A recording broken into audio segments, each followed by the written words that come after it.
Hey, Reiner. Hey, Miller. How you doing, man? Great. Good. We're here in our equivalent of a Star Wars set. Pretty impressive, huh? It's very heavy on Wampa. There's a lot of Wampa. There's some Wampa there, a little Wampa here. Wearing the 50-cent bulletproof vest. Very slick.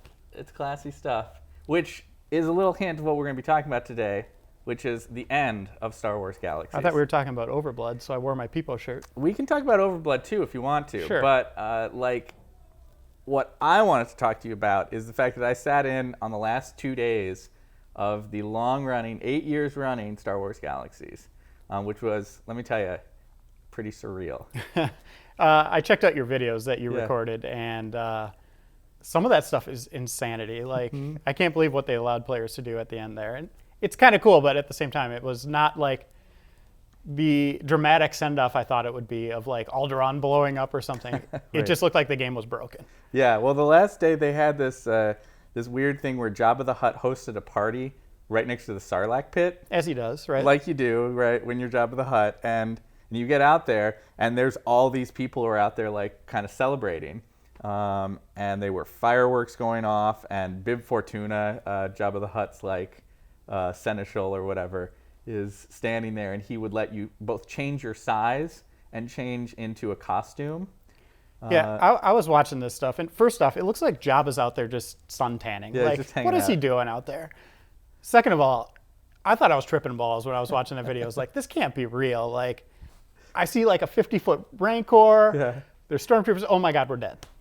So they had that weird event going on, which was pretty cool, just as a place for people to gather and kind of hang out and talk. And that kind of ran that whole last day that the game was up. But they also actually had like adventure opportunities going on that last day, some big invasions of a couple of the big cities. They actually declared a winner the night before things ended. Each server had its own winner.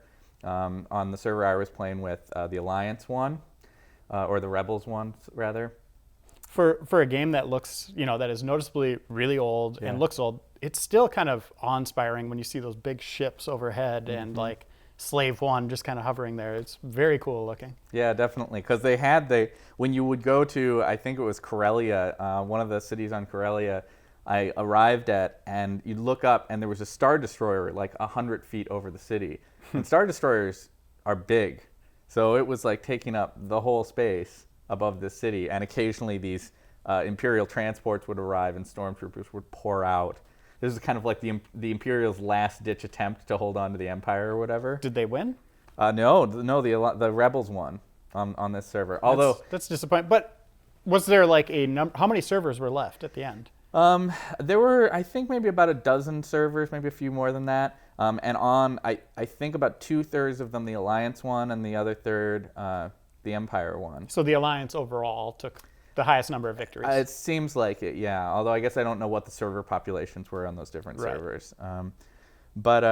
So they kind of resolved the big long-running galactic civil war conflict, which you'd kind of been accruing points for years.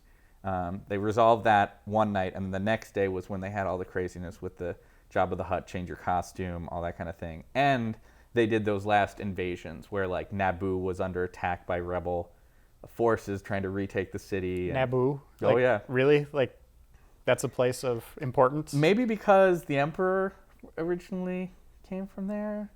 I don't know. That's really stupid. It's weird. But anyway, so that was pretty crazy. I had a slightly different experience being a person. I mean, I actually played Galaxies back in the day, like 7 years ago was probably the last time I logged in before this. Going back in was really unusual because I got to see kind of how far the game had come, and most of the game systems I barely recognized anymore because it's gone through so many reiterations and Right. revisions and stuff. But the thing that was really fascinating to me was the actual distribution of players on these last couple of days because, of course, there's been a mass exodus of players over the years, but there's all this infrastructure that's been built up by players in the game. Yeah, I saw some of those videos Yeah, of just these desolate cities that were built up. It's kind of like scary to see that. Like, so much love and care went into nurturing this community, and it's just empty now. Oh, it's totally empty. And some of them are these like well-ordered streets that they clearly have had like a city planning committee like put together where buildings are going to be and that kind of thing. And it's just, there's nothing there anymore. And now it's nobody all there. gone. Yeah, I mean, the Completely buildings are still there, but you can run across these planets and you come across these player cities. And there's nobody to populate them. But the other cool side of that, that was this kind of this weird insight into the psychology of people, I think, was that as I would run around, I would come to certain locations, these little hubs of people, and people would always be together in these tight-knit groups, like in these vast virtual play spaces. You'd find groups of like 36 players all together in one little spot hanging out for these last final hours to like say goodbye to each other and whatever. And they would just stay there like that. They weren't playing really anymore. That's so sad. I know. And so it would start out, you'd see these emotes popping up of people like so-and-so dances with so-and-so and someone gives a hug to somebody. And by the last like 10 minutes, there's a lot of people who are literally like, typing in emotes like so-and-so cries on so-and-so's shoulder. And I mean, you got to figure, certainly a lot of people like make fun of the guys who play a game like Galaxies for 8 years and don't get involved in any other games or whatever.